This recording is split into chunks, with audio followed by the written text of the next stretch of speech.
बिस्मिल्लाहिर्रहमानिर्रहीम अस्सलाम वालेकुम रहमतुल्लाहि बरकातहू। तुर्की के राष्ट्रपति तैयब एर्दोगान कुवैत के दौरे पे, कतर के दौरे पे, आइए देखते हैं एक रिपोर्ट।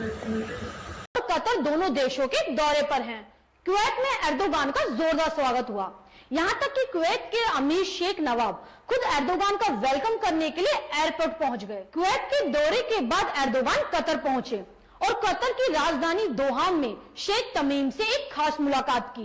इस मुलाकात के दौरान दोनों देशों के सभी संबंधों के पहलुओं पर ध्यान दिया गया और वार्ता के दौरान क्षेत्रीय विकास और विचारों का आदान प्रदान किया गया। उम्मीद है कि कुवैत और कतर के समर्थन के बाद तुर्की को और मजबूती मिलेगी और तुर्की दुश्मनों के सामने और भी ज्यादा मजबूत होगा। दरअसल सऊदी अरब और तुर्की के बीच आखिर ये लड़ाई क्यों है, ये भी हम आपको आज बताते हैं। उसकी सबसे बड़ी वजह एक है और वो वजह यह है कि तुर्की दिन पर दिन लगातार और तेजी से मजबूत हो रहा है और मुस्लिम देश भी तुर्की का ये तेवर देखकर तुर्की के साथ हो रहे हैं। और दूसरी तरफ सऊदी की लोकप्रियता घटती जा रही है और सऊदी के तेल के कारोबार भी नीचे गिरते जा रहे हैं। इसी को देखते हुए अरब देश इजराइल के साथ मिलकर काम करना चाहते हैं। आपको बता दें, इजराइल ने अरब देशों को ये झांसा दे रखा है कि पैसा तुम्हारा और टेक्नोलॉजी हमारी, इस तरह हम दोनों मिलकर काम करेंगे और हम और तेजी से आगे बढ़ेंगे।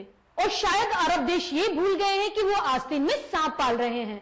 मौका मिलते ही इजराइल ऐसा डंक मारेगा कि इन देशों को संभलने का मौका भी नहीं मिलेगा। अरबों की इन हरकतों से भी मुस्लिम जगत में काफी नाराजगी देखने को मिल रही है और मुस्लिम देश जैसे Iran, Afghanistan, Pakistan, Malaysia, Kuwait, Qatar और अजरबैजान जैसे देश तुर्की के साथ इत्तेहाद कर रहे हैं। इतना ही नहीं, तुर्की के साथ मिलकर पाकिस्तान, जो अब तक सऊदी अरब की गोद में बैठकर पल रहा था, अब वो भी तुर्की के साथ मिल गया है और अब उसने सऊदी अरब को आंख दिखाना शुरू कर दिया है।